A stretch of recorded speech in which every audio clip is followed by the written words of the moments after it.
অন্তর্বর্তীকালীন সরকারের প্রথম ১০০ দিন অতিক্রম করলাম।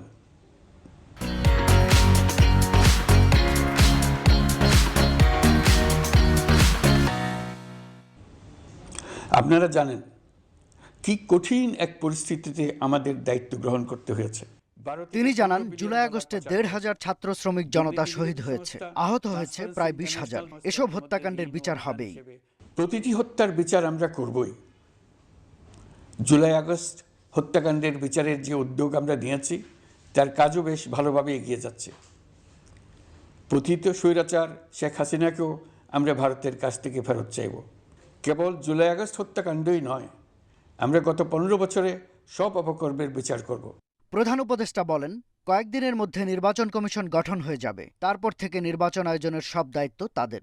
তবে আমরা মনে করি না যে একটা নির্বাচন কমিশন গঠন করে দিলেই নির্বাচন আয়োজনে আমাদের দায়িত্ব।